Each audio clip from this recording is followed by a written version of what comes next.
Hi, can you guys hear me? Hi, thanks for coming to this session at the end of the day.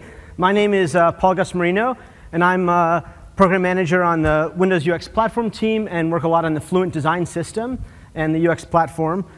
Just to give me a sense of who's here, how many people in the audience are building apps with Windows 10 XAML, UWP apps?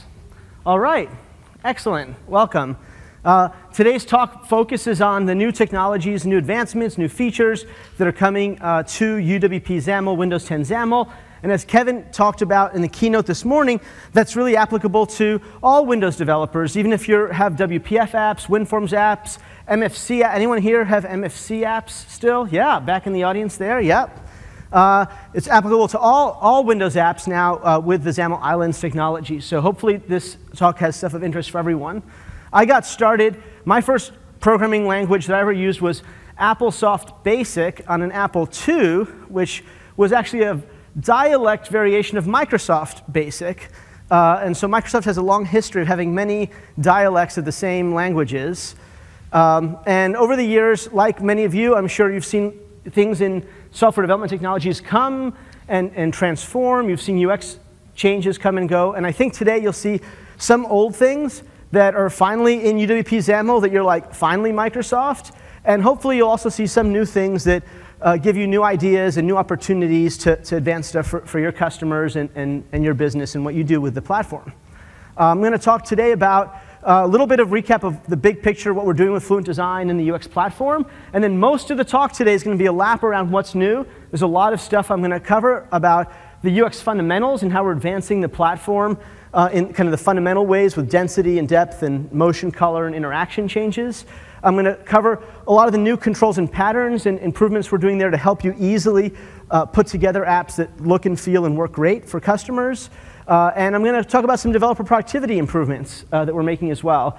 And then at the end, we'll kind of wrap up, and I'll have some Q&A.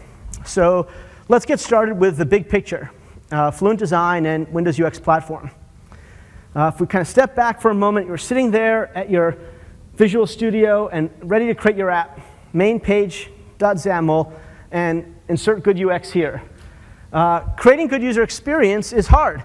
It's at the intersection of art and science, and you have to solve tough technical questions. How do I connect these different data sources in an efficient way that's performant? How do I perform these operations in a way that doesn't block the UI thread and is responsive? And at the same time, you have to handle nuanced experiential questions like, how does this make people feel? Do they like it? Is it usable? Does it let them get the job done well?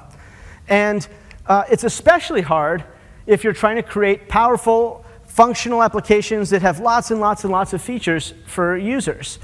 And we can all laugh at this picture, but this was the state of the art of UI design in the year 2000. And things have evolved, and they continue to evolve since then. User expectations change. New devices change. Sasha's talked about the world of multi-device and multi-sense computing, where people have new ways they're expecting to use their computers. And so what we try to do with the platform and with the design system is help give you a great path forward to have those cutting-edge new design trends, those new capabilities, those new patterns that meet user expectations as the world moves forward in this multi-sense and multi-device world. And for us, how we're trying to approach that is we're trying to really give you a comprehensive solution as experienced creators. We hear a lot of feedback from people that you don't just want pieces that you have to put together, but you want an overall solution with not just a great platform, but guidelines and samples and tool support. And so we've been working to beef that up for you and to give you a really comprehensive solution to creating user experiences with the Fluent Design System and the work we do in the Windows UX platform. And I hope some of that comes across today. Because that's really what we're trying to do with Fluent and with the platform, is give you that comprehensive solution to empower you to create the best experiences for your customers. So let's dive into some of the things that are new. And I'll start with a little demo of the two apps I'm going to use to showcase a bunch of the new features today. And let's switch over to that computer. All right. And let's oh, here we are. How many of you are familiar with the XAML control gallery? People seen that? Okay, good number of you. So this is a pre-release version of the next set of updates coming to the XAML control gallery. As you know, we put this out last release last year, and we've kind of continued to invest in it. So there's now over 75 samples covering a whole range of the features and topics in the platform. This app is entirely open source. It's up on GitHub, so you can see all the source code of it and all the samples. And each of the samples even explains a bunch of different use cases and scenarios. So here's the tree view sample, for example, and it covers how to have a simple tree view with drag and drop in it. It shows you the code of how to do that, how to enable multi-selection, how to do data binding, how to do custom templating, et cetera. So all the samples in this app really cover a lot of use cases as well. And so in all, there's hundreds of samples here that you can really use. And I'm going to use this pre-release version to show you some of the new features, because our team builds this as part of building the platform out. And so these will be things that will be available for you, later this year, some of these things. And some of the things are already out in the version we just shipped. So this is one app I'm going to show you. But creating great UX isn't just about the individual pieces, but how they all come together. And so we've also put together a great new end-to-end sample app for you. And it's a smart lighting app. So how many people saw the Buildcast app? Are familiar with the Buildcast app? Some of you. So that was an end-to-end sample we made last year that showed how you can put the pieces together to create a great Fluent experience. And so we thought, hey, you know what? Let's give people yet another one they can use. And so this is a smart light app. It's about managing the lights in your home. So you can click on different lights. You can select all the lights in a room, like your living room, and you can customize their light settings. We can go to party mode, to sleep mode. And turn lights on and off, et cetera. You can also manage individual lights. So if I have this floor device C, maybe I decide I want to rename that. I can right-click, and there's a rename command, so I can go call it something else. Alternatively, a lot of people have touch screens or have trackpads, and so using a trackpad gesture or the touch screen, you can swipe to get to those same exact commands like rename and remove. So it's kind of lets you manage the lights in your home. And the app also shows a shopping kind of experience. So if I use this navigation view at the top, and one of the things I'll be talking about is the navigation view improvements, I can switch to the shopping screen of the app. You'll see there's lots of nice motion in the app, and that's one of the things we'll also talk about. I can go and I can create some new lamp. I can have fun customizing it. Maybe we'll do this space or this space. I don't know what looks good. There you go. And I can go and buy the lamp as well. So it's just a sample app that we'll be using today that shows a bunch of the new features and how you can put them together. And this will also be available as an open source sample for you later. So let's head back to starting to dive into some of the new things we've got. All right, so let's talk about UX fundamentals. How many of you have heard about density changes happening? Okay, it's been talked about a bit. How many of you think UWP UI is the perfect density today and we shouldn't change anything? Okay, well, you'll be happy because indeed, I think that the white space is better. Well, I think you'll find that we're finding a good, happy kind of medium of how we approach density. So there's the old density sizes we've had for a while in UWP since Windows 8 days, pretty much, the kind of called the quote-unquote metro sizing. So this is the new Fluent standard size. So the new default in the platform, if you just go create new projects, if you have your projects target the latest OS release, we'll have this new tighter sizing by default. It works great with touch, mouse, pen. It's actually what we've been using and developing through our own experiences to figure out the right sweet spot sizing for people. And so if you've used apps like Edge, if you use apps like OneNote, you're actually already starting to experience this new sizing, and now we're standardizing that across the system. You'll see things like the toolbars are 20% tighter. There's more tightness in margins of headers for forms, and things like tree views and list views can fit 40% more items. Again, they still work great with touch, especially because list views and tree views tend to have enough width to them. But it's a new kind of tighter, better default. But beyond that, we really want to give you control over the right density for your app to have. And so we've refactored all the control templates to pull all the hard-coded values out of them and make them accessible as resources. And we're actually shipping a compact sizing resource dictionary that you can just apply to get even tighter sizing in a single line of code. So if you have that super big form with tons and tons of things in it, for example, and you don't want the user to have to scroll, you can just do compact sizing to have that all fit. And with compact sizing, even text boxes are tighter, and other form controls, lists and trees fit even more items, and so forth. And so I think a good way to see that is just as a quick little demo. And so this form here in the app that I actually just showed you, this is using the new default sizing. So you can see the new default sizing fits plenty of information. Actually, the whole app by default is using the new default sizing, the nav view, that palette on the right-hand side, the forms, et cetera.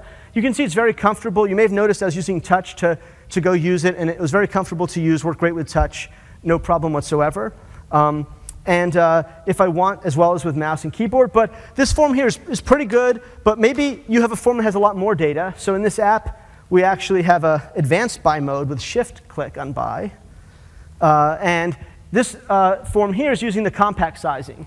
So you can see it still has a nice kind of amount of white space, a nice visual hierarchy and layout to it, but you can get even more data in there. And I can still go and easily reach to tap into fields and change values and so forth. So that's compact size versus the default size.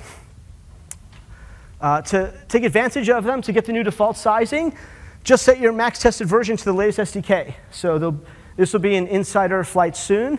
Now, if your app does target multiple versions of the OS, you might have to be careful about that, right? If default sizes are changing of things, there'll be some layout changes. So you should either consider robustifying your app to that by using adaptive layouts or conditional markup. Or another option is, this morning we also announced the Windows UI library.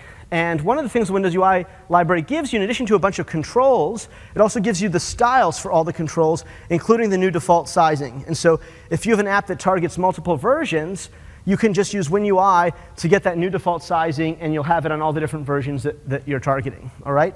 So that's how you get the default sizing. To use the compact sizing, it's just a static resource, and you can just merge it in to your resource dictionary to take advantage of it, kind of one line there. And if you want to do different sizing, you can start with that UWP compact size resource dictionary and change the values to your heart's content to get exactly the right density for your app. So that's how we're kind of improving density with the platform. We think it should really help you have really great, powerful apps that feel natural and great on the desktop, and also scale to all the different other form factors, still work with touch, pen, and so forth in a nice way. The next topic I want to talk about is depth. If you think about density is how you can take advantage of XY space, depth is all about using Z space and leveraging it to layer your UI. And a lot of developers tell us they're interested in doing this to help them have better layering to their UI, better information hierarchy, and focus on their UI. And we're making that easy for you to do with Z translation and theme shadows in the platform. Wow, this projector is having fun. But as you can see from the slide, as you move things closer in Z, they get a bigger and bigger shadow. That's how things work with Z depth. And taking advantage of that in XAML is pretty easy. You just set a theme shadow on as the shadow on your UI element. There you go. And you just change the translation of it in Z, and then you'll get that shadow. All right? So you can take advantage of this very easily now in the platform in a very kind of natural way. We're actually updating all the controls, especially all the pop-up based controls, to use depth by default. So they'll all be having that Z translation set and those smart shadows set on them.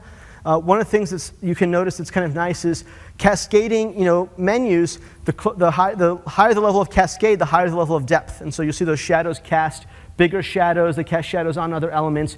There's actually a real rich model that's going on under the covers here. And so while it was just a couple lines of code for you, there's actual global lighting model. There's projected shadows that are going on. There's a lot of stuff that's going on under the covers to actually create this rich, immersive shadowing system and depth system.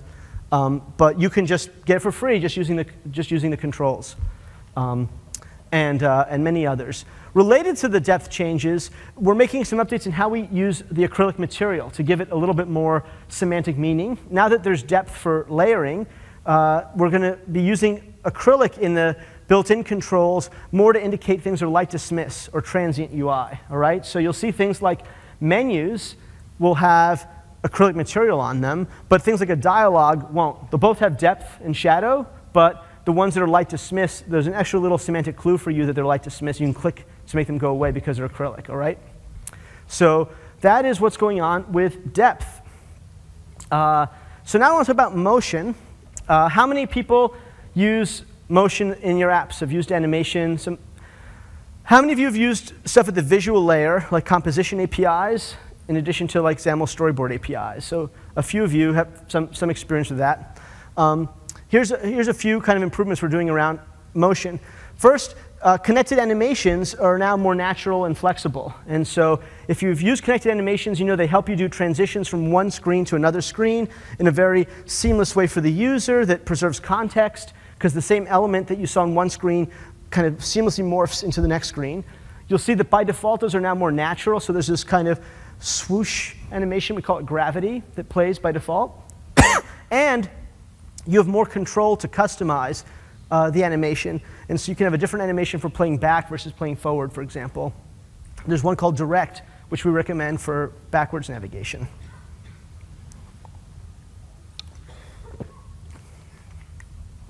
But we're also supporting a lot more types of animations on UI elements. For a long time, you've been able to do time-based animations in XAML. Think of linear animations, ease in, ease out. That's what you've been able to do with storyboards for a long time. Now, directly on UI elements, in this coming release, you'll be able to do natural motion animations. Things like spring with dampening, where there's physical forces that you're modeling and specifying that control the animation. And you'll also be able to do expression animations. These are animations where the motion of one object is relative to the motion of another. And so if one object's moving in one direction, the other one can move in another direction. Or the opacity of one is changing, you can change the scale factor of another one. You can have different properties relate with mathematical equations. And this allows you to create much more choreographed animations. And so these are things that have been exposed to the visual layer, but now you can access them directly on UI elements without having to do a lot of extra work to figure out all the visuals underlying them.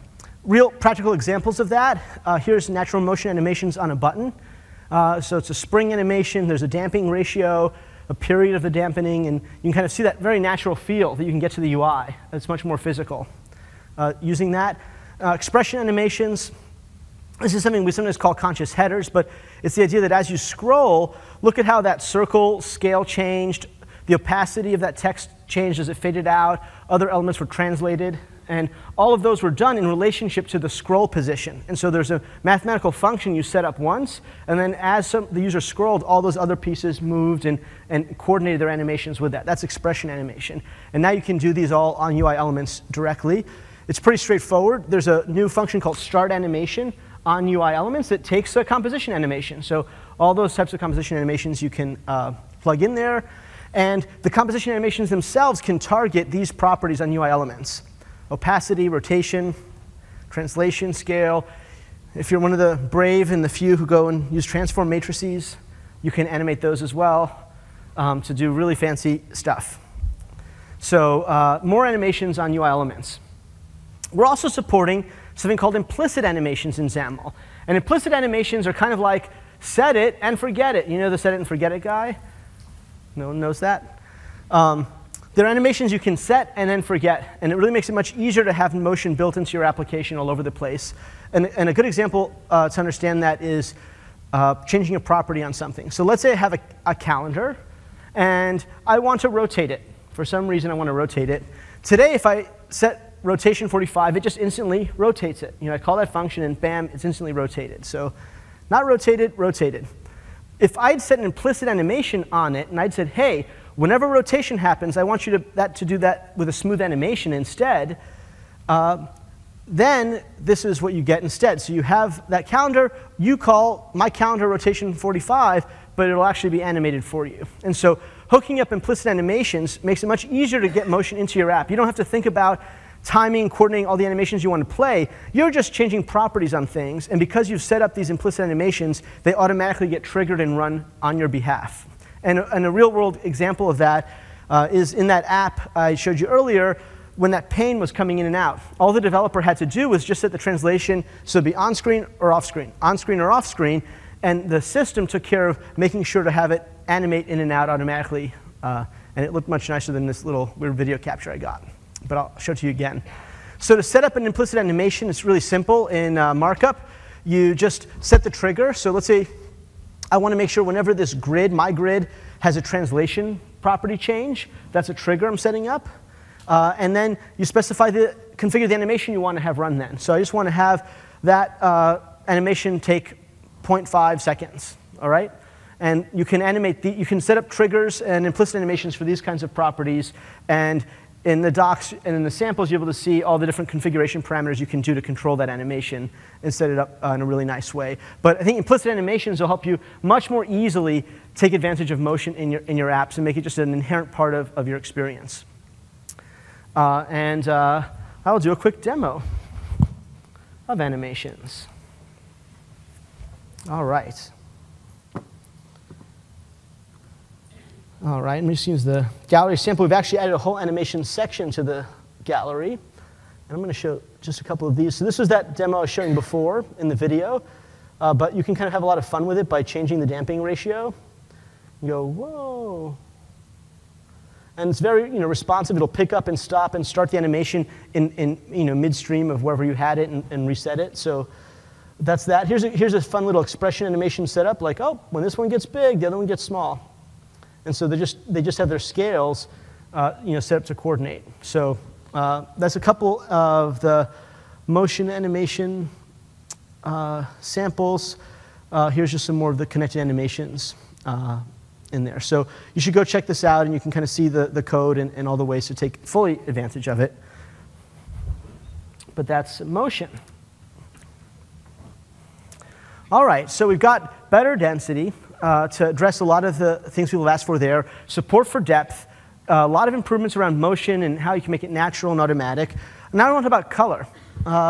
Making use of colors to brand your app. One of the most common things people want to do with their app's branding is just change the color of things. Maybe your app has a brand that's red, and today you have to go actually style a bunch of parts of controls over and over and over. You can imagine how much styling code you're writing to actually set all those color values, and some of them you can't even get to because you'd have to retemplate the whole control to even be able to access the hover, states, background, border, or whatever.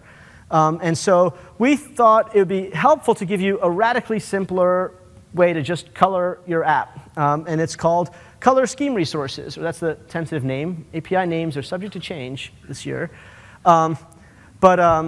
This really gives you a much simpler resource-based model for applying colors to your app. And it also supports coloring regions of your app. So you don't have to color the whole app one way. You can have different regions colored different ways. And we're going to also ship a tool this year that makes it really easy for you to take advantage of the color scheme resources. And I'd like to show that to you now. And hopefully you guys find this useful.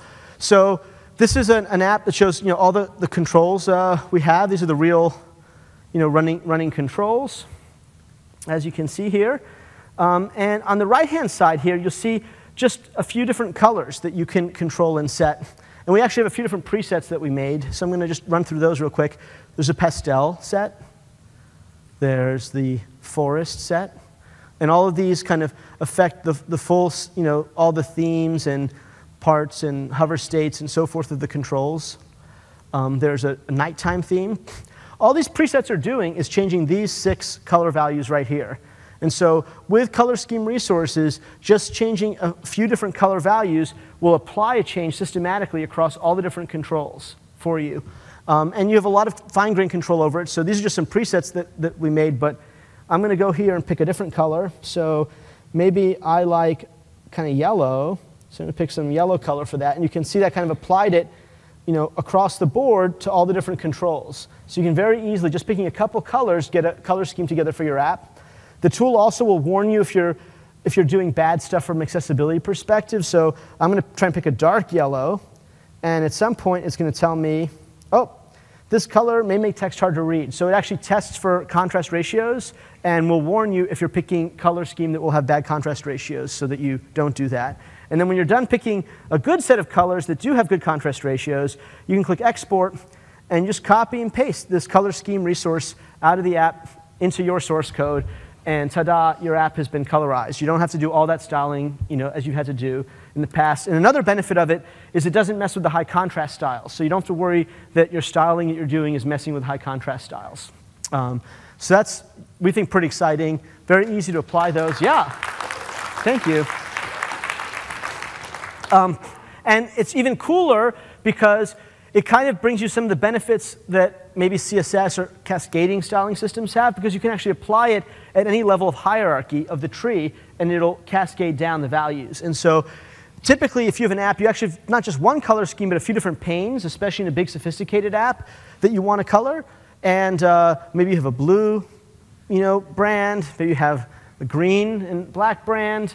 You have different panes, and you want to have different color schemes for different panes, and you can do that as well. So you can put color scheme resources, you can just add some to your theme dictionaries, and you can apply them to different regions of the app. And so I can have this part here have the blue and red scheme, and this part here can have the gray and white scheme, or whatever you want. Very easy to create richer apps this way with great branding and color. So that's how we're improving color. And then finally, interaction. There's a few changes and improvements coming in the interaction space. I think you're all aware of Reveal was the new interaction model we introduced last release that has kind of this new visualization for hover and press states on elements. We've improved that now, so it has much more visual refinement. It works great on, we had some feedback about light theme versus dark theme, and so you can see it works great on light, dark, medium tone backgrounds. We've extended the set of controls it works on, so now it's there by default on calendars and app bars, and we're kind of broadening out the usage of it and refining it further. This is all, you get this for free just using the standard controls. You have this nice, beautiful, light-based Reveal visualization scheme. And we've also brought Reveal to focus states, and so there's something called Reveal Focus, which you can actively turn on. And so you just go to your application, focus visual kind equals focus visual kind.reveal, and that'll give you this kind of glowing focus state that if you've used an Xbox, so if you bring your app to Xbox, you definitely want to use this Reveal style. And also if you have just a highly immersive app, maybe some apps have a 10-foot mode, maybe you're writing the front end of a game, the menuing system of a game, maybe you have a kids app. For a lot of different cases, you might want to have more immersion in the focus, and this is a great way to do that and carry forward that Reveal model. The other thing we've done is we've enhanced the Element Sound Player support to now support spatial audio. So again, this is something that if you've brought your app to Xbox, you're already getting, you're already using sound for sure. Those are those sounds you hear when you go beep, beep, beep, beep, beep, and move around with your gamepad. And they now support spatial audio. And so if you're running your app on Xbox, that's built in by default. And otherwise, you can choose to turn it on if you have your app run on any other device, on a Surface Hub, on a PC, on wherever else you're running it. And maybe that's best to do a little demo of, because they are interactions after all. So let's take a quick peek at those. And one of the things we really focus on is making things as free as possible for you so you can get this richness just being on the platform, because we know there's a lot of changes that are always coming, so we try to build those things in for you. So let me find, let's see here, let's see sounds. I'll show sounds first, and then I'll show Reveal. So I can turn sounds on. I can turn spatial audio on. Now, I don't know if this room has like surround sound or not, so we'll see if you really get to enjoy this fully. But once you have spatial sounds on, once you have sounds on, can you raise the volume a little bit? You should hear, as I move focus around, you get all those standard sounds of a menu open, focus change, just like you may have seen if your app is running an Xbox. I don't know if you're aware, but you can get that wherever your app is running. You can just turn that on in the platform.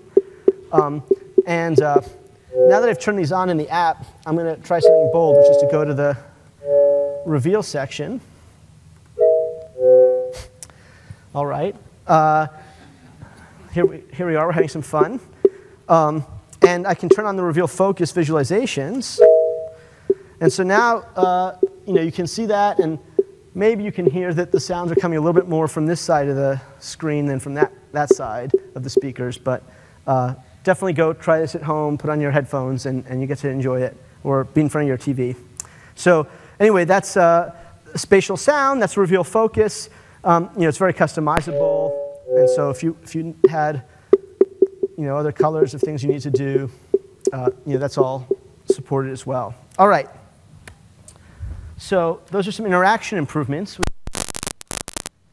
Now let's get on to controls and patterns. So those are all core, just systemic improvements. Controls and patterns were really trying to help you more easily get high-quality, complete UIs into your apps. One of the places we've invested a lot is in the navigation space, how you get around your app with a navigation view control. It's one of the most popular new controls, one of the most popular new APIs we've added to the platform, and it provides a really great experience. Those of you who use it are aware that it supports several different display modes. So as your window resizes, it can go to a hamburger, kind of minimal mode. It can go to a little sliver, left compact mode, and it can go to a full expanded mode. But do you know what one of the top pieces of feedback we've gotten, and one of the top requests we've gotten for this control is? Can you please make it go on top? But I'm sure. Did you get that? All right. And so now you can make it go on top. And so we've added the top, which now supports the top navigation mode. And for a lot of apps, this is really, what makes sense is to have navigation links along the top. Some people prefer it along the side. Now you have the flexibility. And what's great is you have a common programming model for it. With the pivot, you were able to have some links at the top before. But if you need to switch ever between pivot and left nav, you have to deal with totally different programming models. So now you have one unified programming model that integrates really well with the back navigation and other stuff that you can use, whether you want top or side navigation. It's easy to set it. There's an explicit pane display mode property. You can keep it in the auto mode if you like the auto mode that exists today and keep using that, or you can explicitly also control all the different modes of the pane display mode.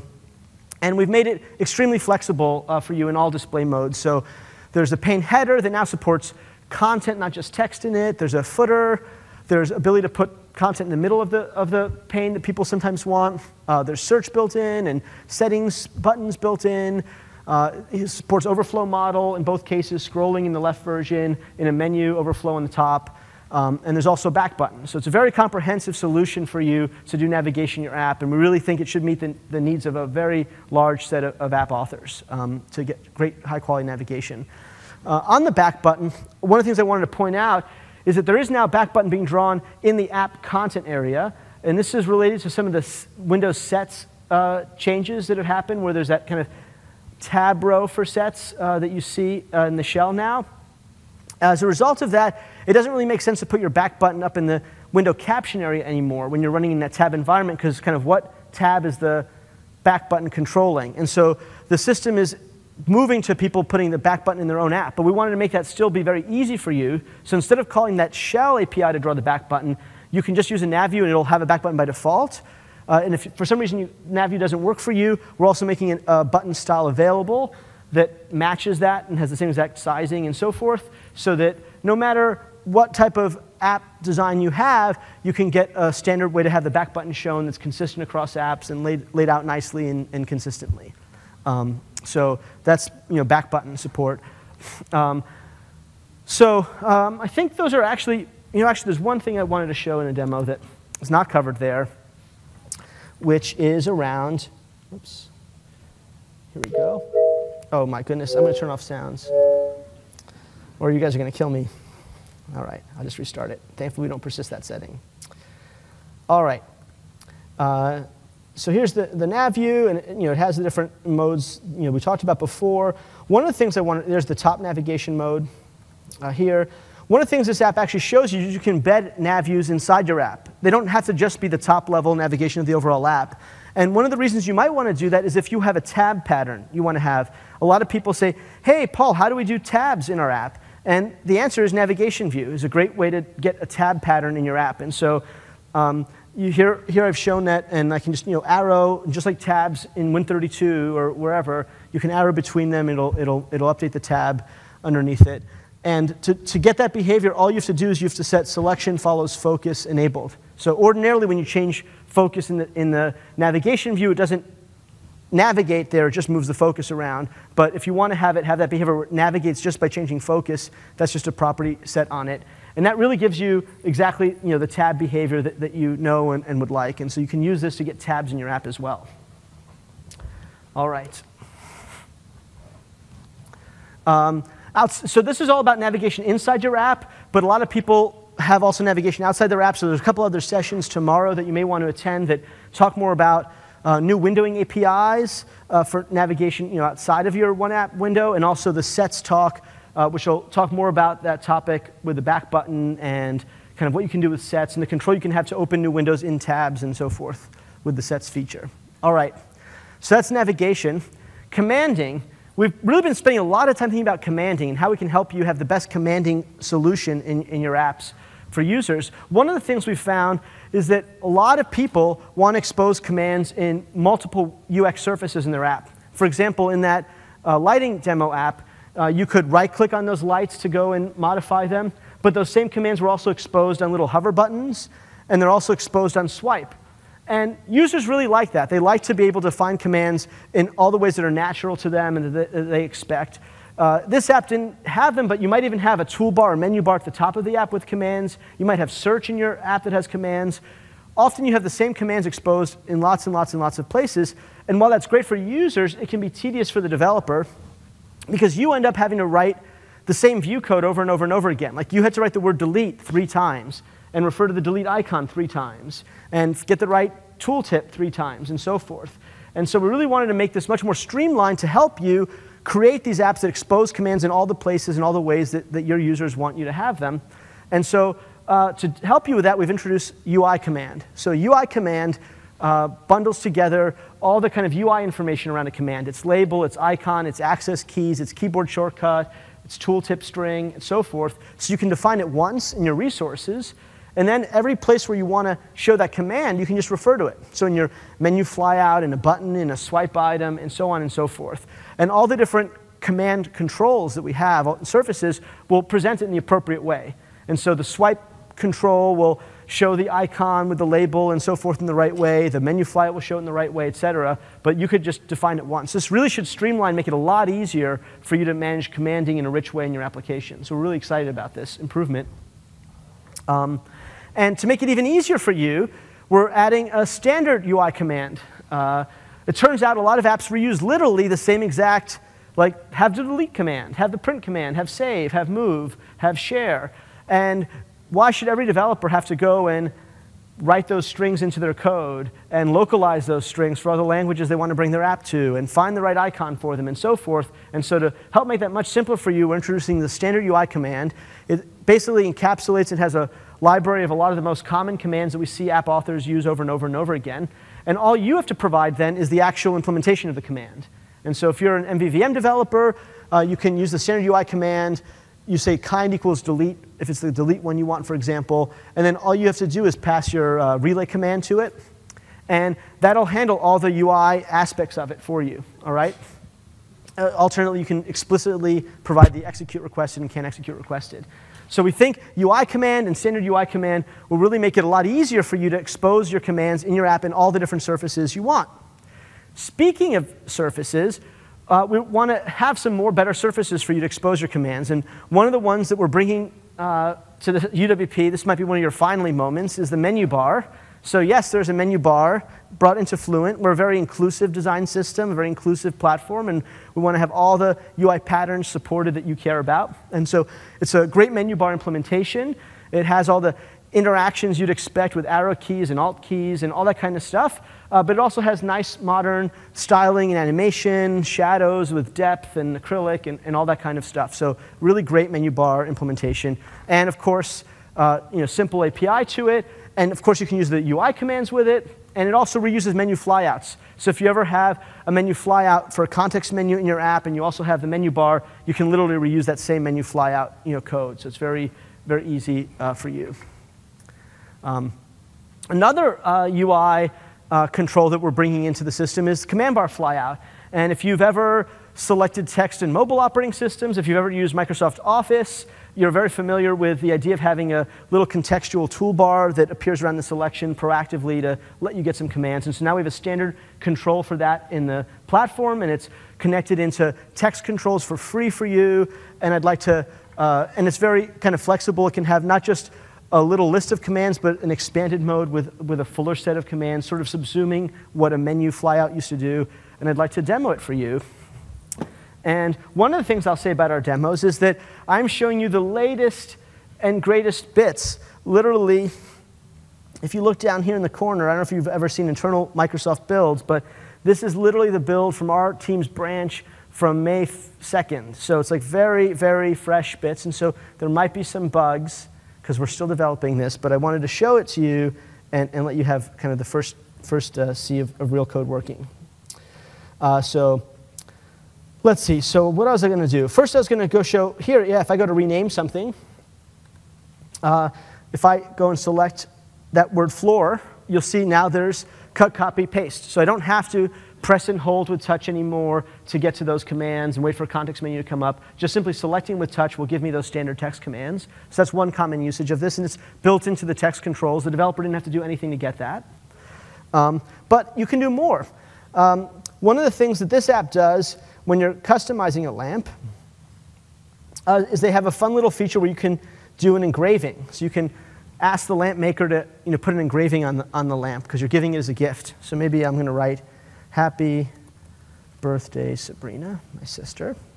And let's say I'm giving her this lamp. And if I select this text here, I'll also get that command flyout, okay, with mouse. And here it has even more commands in it. It has bold, it has italic. It's not just cut, copy, paste. Rich text boxes were by default building in all those rich text commands like bold and italic into that toolbar. But you can actually take it further and extend it and put whatever you need to put in it. So if you have some medical application, you want to put medical reference commands. If you have artificial intelligence and you're taking advantage of AI services and doing text processing and have things you want to go promote to the user, you can easily use this control to do that. And so we think it's a great new addition to the family of commanding surfaces that we expose for you. It's built into all these controls by default. You can customize it and use it in other cases. The API to it is very familiar to anyone who's used the command bar before. There's a primary list of commands that go in the toolbar part, and then there's a secondary items list that goes in the menu part. I didn't show the animation, but that's all right. When you click on the little ... it'll expand and collapse. So if you just select text, it might be in that minified mode, but you can click the ... to expand, or, you know what, I'll show it.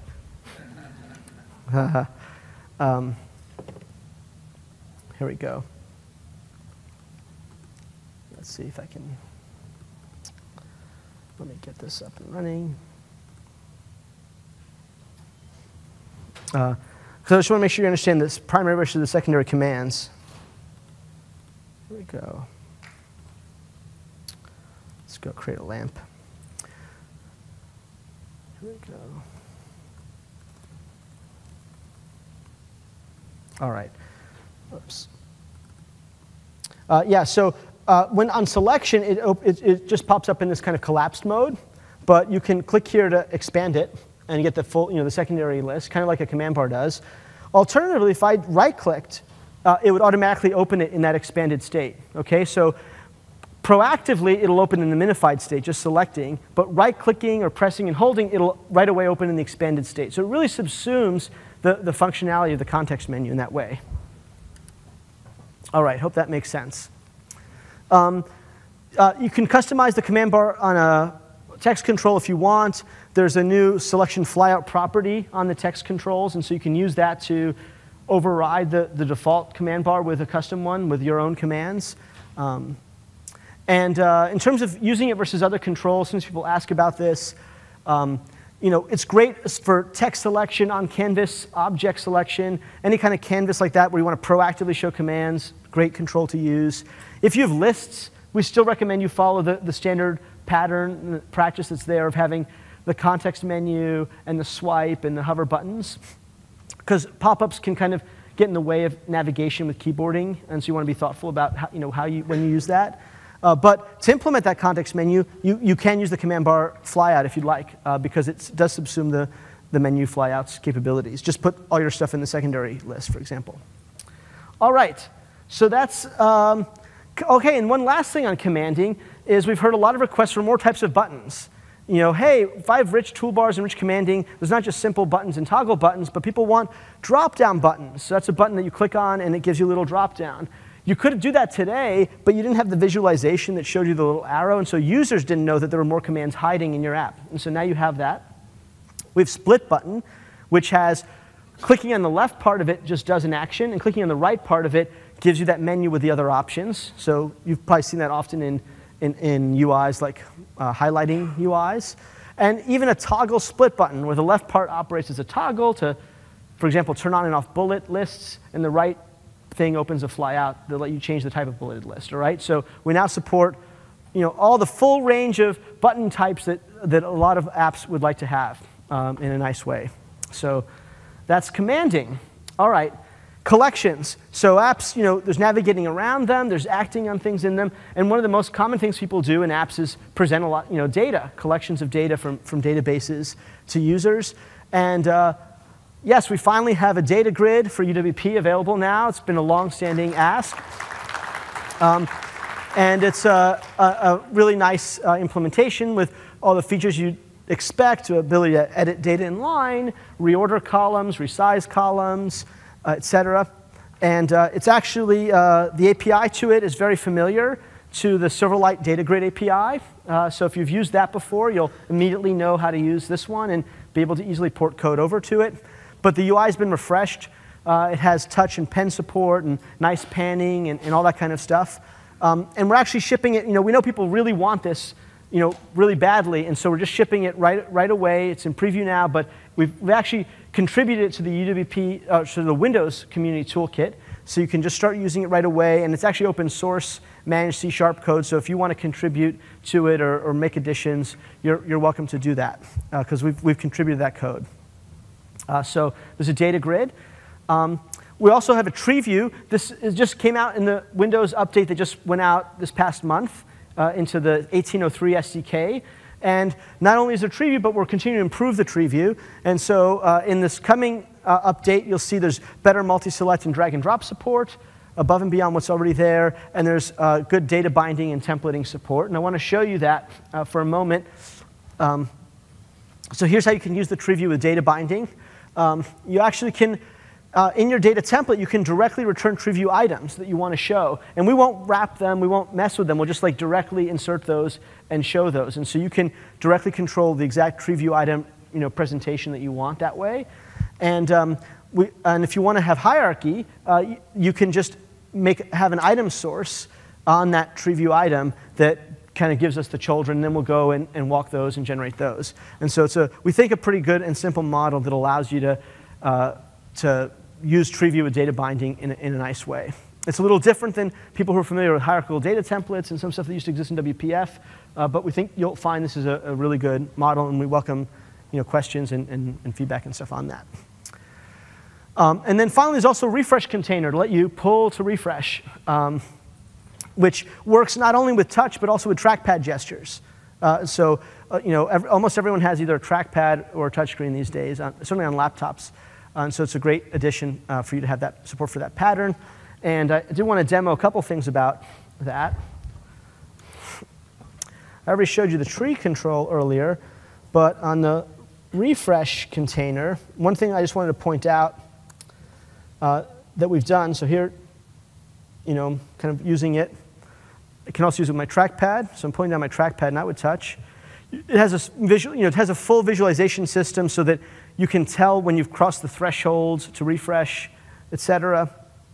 And it also supports a lot of customization. So instead of the usual refresh glyph, here the developer did a fun little sun. And so a little sun is coming out, and then it's, blinks to let you know, OK, I've passed the threshold of refreshing. And then I let go, and it'll spin and refresh. All right? So it's a really nice control, has flexibility for you to customize it, and you should go check it out and take advantage of it if it's useful to you. All right. And then finally, forms and data input in the commanding in the control space. We've been doing a lot of investment to help you there.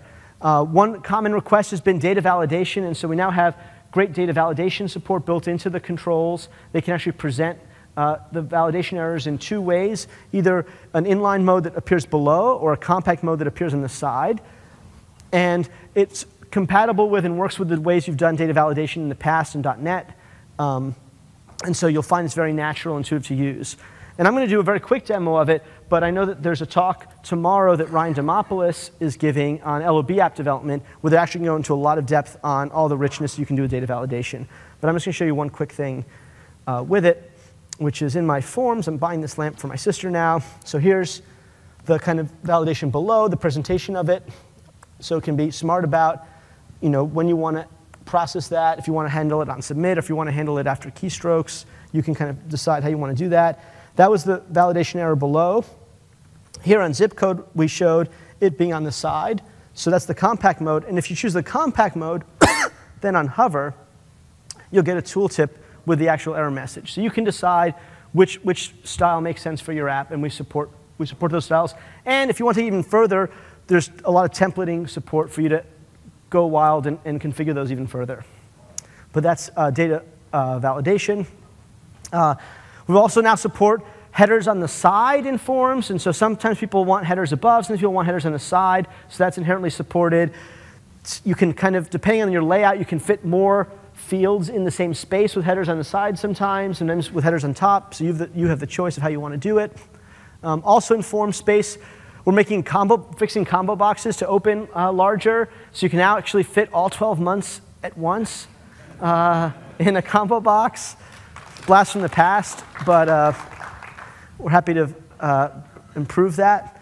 And you can now also edit combo boxes, have editable combo boxes. And we've actually done a nice job of making sure they work well regardless of the input type you're using. So even if you're using pen input to do the inline handwriting or mouse or touch, that kind of works with all those modalities. And it's pretty easy and straightforward to kind of go add that to your combo box. But beyond, some of those things were kind of bringing some things back that you maybe expected. One thing that's kind of pretty new that's now supported are content links, which lets you do @ mentions. And so if you have a scenario where people maybe want to refer to other people or refer to locations in text areas where they start typing an @ and then it kind of completes that person's name or that location name, that's now inherently supported in the platform.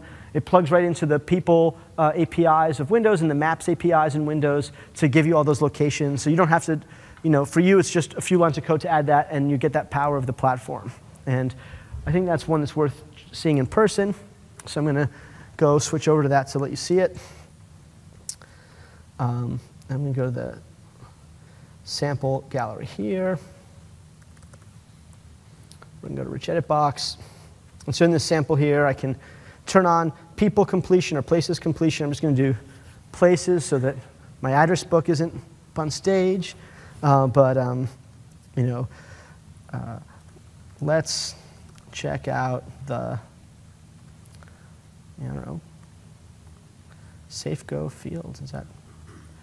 Oh, you know what? My demo's not going to work because I'm not on the network. So, believe me that you can actually have completion, and rather than trying to join the network now, that I see that it's down, I won't show that. But it does work. But I will show you the editable combo box, just in case people don't realize what that is. It's a combo box where not only is there a preset list of options you can pick from, so like this app here has a bunch of rooms I could pick from, but if I wanted to create a different room, instead of having to not be able to do it at all, I can just type, greenhouse, and I've created the greenhouse spelled. All right, so that's an editable, there you go, and there's editable combo box. So that's a whole bunch of improvements around kind of forms and data input. So we talked about fundamentals, we talked about controls and patterns, and now I want to let you know about some of the new things around developer productivity that we're adding to the platform. Hopefully, those things I showed you already will improve your productivity, but there's a few additional investments really just focused on developer productivity specifically. One of the places we've been trying to invest in is around improving binding for you, and we really want to make XBind a great solution for all your binding needs and flesh out the full set of scenarios that people want binding to work for. And so XBind now works in styles, so I think you guys will like that.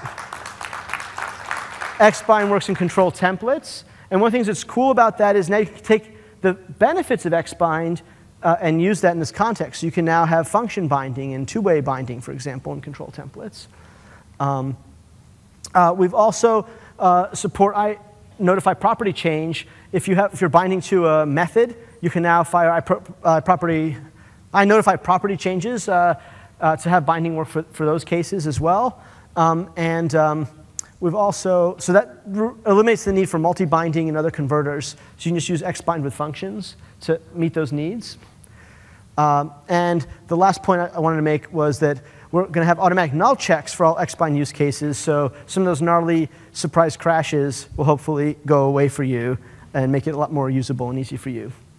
Also, just in terms of XAML improvements beyond the binding space, we're supporting nullable types. That's been a long-standing ask that I know about for a lot of cases. And we have iService providers for markup extensions. And so this will let you bring your custom markup extensions from WPF and Silverlight and start to bring those to UWP XAML, Windows 10 XAML, and use those.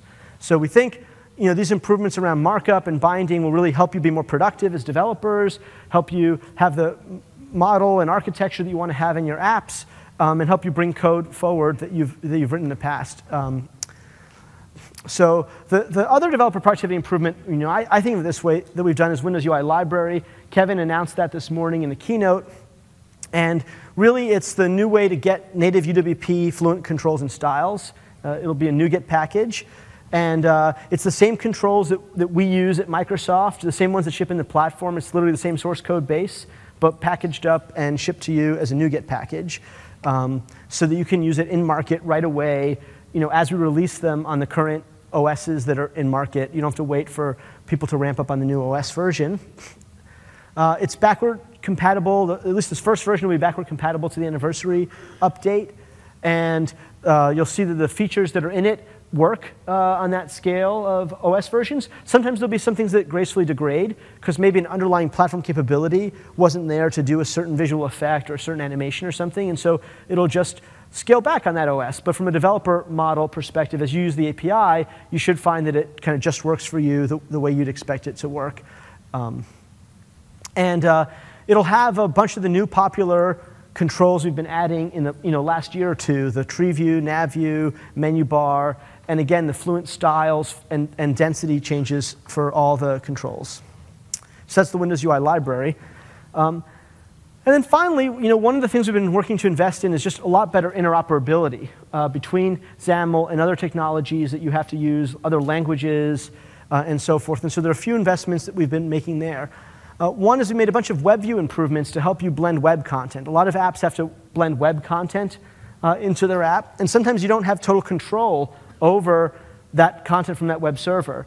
And so now there's a feature that allows you to intercept and provide a response to HTTP requests for the web content. And so, for example, this is an example from Microsoft Store. When it's run in the web browser, they have one set of styling, and they've decided when it's run, now my slide really doesn't show this, does it? But it does on my computer, so the contrast ratio is weird. But they have different styling on the right-hand side where there's a gray background. You'll see some of the icons have updated as well. And so you can provide different styling, a different CSS file for the same exact web content to make it fit into your app's look and feel, OK? And you can also run WebView out of proc now. So that'll also help you in web blending kind of scenarios. Another improvement that we've made, and I'm not going to go into depth on it because Mike Harsh went into more depth on it in his talk, but is the UWP XAML hosting, the XAML islands work. That's going into preview, and that'll allow you to start using islands of XAML content inside your existing apps, so that over time you can grow to have more and more, eventually all your app UI hopefully on modern, up-to-date UI technologies. But you can do that piece by piece. You don't have to do it all at once. I want to talk about XAML standard. I've got a lot of questions about this. And so the goal of XAML standard is to improve dialect alignment between Windows 10 XAML and Xamarin Forms XAML. And there's a set of improvements that the teams have been working together to bring to you as part of that effort that I'm happy to tell you about, and then there'll be more information about them in the Xamarin Forms talk tomorrow too. One is Visual State Manager will be in Xamarin Forms 3.0, so that'll help you bring more alignment in the dialects there. There's a preview set of XAML standard tags, things around text and buttons and certain panels where there are just different names for the same concept and the same thing. And so those are going to be aligned in Xamarin Forms 3.1. And then XBind will be coming to Xamarin Forms later this year also. So there's work going on to try to align these dialects. And we look forward to hearing the feedback from you of other pain points you have if you're trying to use Xamarin Forms and Windows 10 XAML, so we can work to align those things better for you also. So that's an update on XAML standard. And we welcome you giving feedback to the teams directly, actually, to the Windows 10 XAML team and the Xamarin Forms team about pain points that you have through the standard feedback channels that you use. Another thing we've added is something called XAML Direct. Is anyone here author middleware libraries on top of XAML? If you do, or if you use middleware libraries, you'll find this kind of helpful. It's a new set of primitive APIs meant for tools and middleware developers that gives them a more efficient way to go create elements when they're not really using XAML markup, but they're just kind of creating the objects directly. And so it's an improvement. You should see middleware vendors use it and might get better performance out of middleware as a result of that in time. But that's XAML Direct. We're excited about that. And then for the C++ developers, anyone who's used C++ CX will be very happy about how much easier and better C++WinRT is to use, and XAML fully supports that. In fact, if you go to our docs now, you'll see that you can see the C++ WinRT version of all our docs and all our reference docs. So that's great. So that kind of wraps up the lap around all the new stuff about the fundamentals, the controls and patterns, a lot of developer productivity improvements. I hope you enjoyed what you got to learn about. We've got a bunch more resources that you can check out offline. Our guidance and docs, which we continue to invest in. We personally spend a lot of time on the team trying to make these docs great for you, investing in our samples. The XAML control gallery sample is available both in the App Store just to go and play with and learn, as well as the full code of it. And the same will be true of the Van Arsdale sample, which we hope to make available later this year with the platform update. There's a bunch of other talks I recommend you go to coming up. Tomorrow, there's talks on the new windowing APIs and sets, harnessing the power of AI with ink, creating innovative experiences at the visual layer. So a lot of the shadow stuff I showed, and also those cool effects with the lamps where they were moving and the lighting effects were all being done in them. That's all being done in the visual layer. And so if you go to that talk tomorrow, you get to learn about that and the power you have to customize that. And then there's a rapidly construct LOB apps, the UWP and Visual Studio. That's really where people are going to literally roll their sleeves up and build a whole line of business app on stage using UWP. It'll go into a lot more depth on data grid, data validation, and a lot of the things of interest to enterprise developers. So I really recommend you check that out. And also the theater sessions. Tomorrow, there's one from the Office team talking about how they're starting to use Fluent Design System and the UWP platform in their apps. And so I think it's really insightful for you to go to that. I'll take questions at the end. Yeah. XAML Islands was talked about in the Modernizing Desktop Apps talk by Mike Harsh at 10:30 a.m. earlier today. And so you can either come to the booths to ask us about that or go check out that talk on Channel 9. It'll be posted online if you weren't able to go to it. And there's also spatial computing talk about how the work that's going on with depth and so forth will help you if you are considering MR and holographic, mixed reality future. So that's our talks, and I wanted to end with one more little video for fun, and then I'll take questions. But thank you very much for staying this late on Tuesday.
All right. Well, thanks very much. And I'll hang out here and take questions. If anyone has questions of broad appeal to everyone, you're welcome to ask at the mic now. Otherwise, I'll just hang around here and huddle around, and people can come ask me questions. So thanks. Yeah? So I have a few questions. First, about that shadow effect that you showed, and also like the, what was it called, reveal focus? Yeah. Are those lighting, like, are they actual color blending? Like, if you have the shadow with reveal highlight, does that light interact with the shadow? Yeah, so both the reveal highlight, all those reveal highlight effects, the reveal focus effects, and the shadow effects with the theme shadows with the depth are all using the visual layers, lighting models, and composition systems. So none of that, it's not like a PNG of like a shadow that we're like copying and pasting over. So it's a real lighting model. I'd have to defer to them about, for efficiency and performance reasons, we sometimes are thoughtful about how we scope which lights paths cross, I'll put it that way. And so I don't know exactly how the shadow and the reveal would interact, but it's all part of a common lighting model and lighting system. They're all real-time generated computer graphics effects. And so in general, they operate with real materiality and physics depending on the blends and things that are involved there. So we're not just like pasting PNGs around. But we'd have to dig specifically into the specific case you're thinking about to answer in detail. But hopefully that helps. And tomorrow, the talk that Danielle and Soham will give, I think, talks a little bit more about the visual layer stuff as well. My second question is about WinUI. One of the problems is like sometimes it's not just the whole control that's new. It's like a new property on an existing control. Yes. It's hard to remember when to check that. Yes. I think what you'll see is that WinUI will have, so like this fall, or I don't know, at some point this year, there'll probably be a new version of Windows, without promising any specific things. And let's call that Windows version Foo Creators Update. There'll be, whatever the version of the controls that ships with that will ship in WinUI. And so if it has extra properties on it, it'll have extra properties on it. If that makes sense. If it's one of the controls that's shipping in WinUI. Not every single control is in WinUI. So like button is not in WinUI. So the controls that are in WinUI, those will just be the latest version with the latest set of methods and properties and events and so forth. But if it's some control that's not in WinUI at this point in time, then that'll still depend on the OS version. But will those properties, will they have backwards compatibility to anniversary update? That's the hard part. Is it's hard to remember this property you have to check on this OS. Yeah. So what we're going to do is the controls will be our intention is that the controls are fully functional from a functionality perspective. And so like NavView having a back button, or NavView having ability to put content into it, or having a top mode.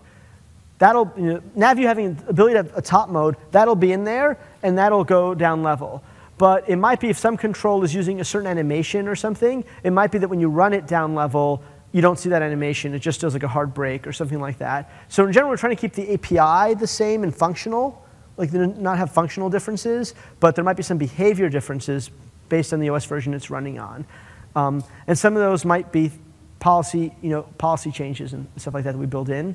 So I don't know if that helps, but our intention is that you can write to them and those APIs work functionally on the different OS versions. The behaviors might change a little bit to fit into that OS version's capabilities. Yeah, as long as it doesn't crash.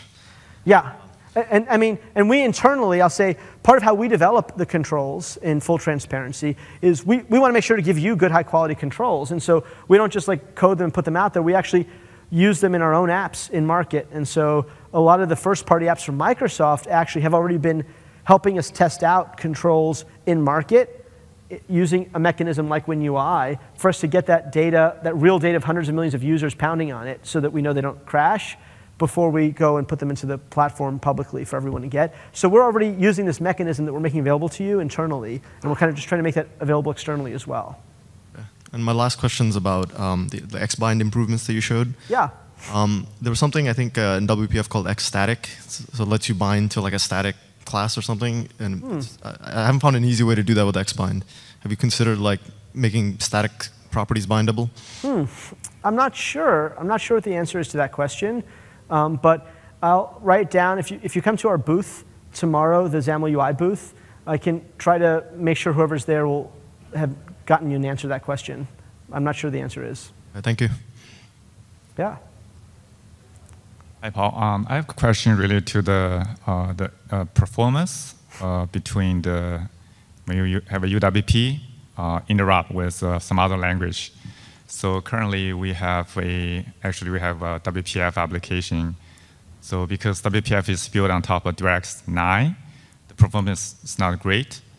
We're thinking about using the XAML island, uses the UWP component in WPF. So I was wondering, do we have any data regarding the performance there? So. That is a really good question. I don't know the answer to that. And so I'll write that one down as well.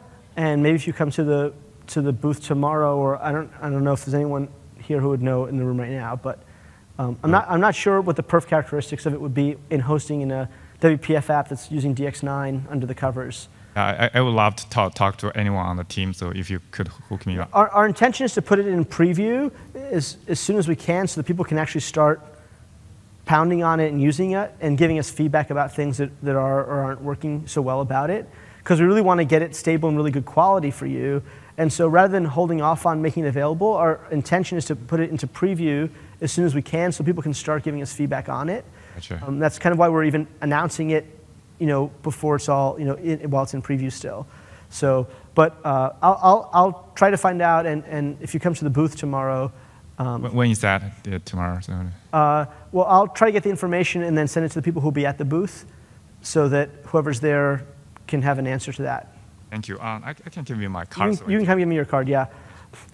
If there are any other questions of broad interest you think, feel free to ask them to the mic. Otherwise, I'll just be hanging out here and you can come individually ask me questions too. Thanks.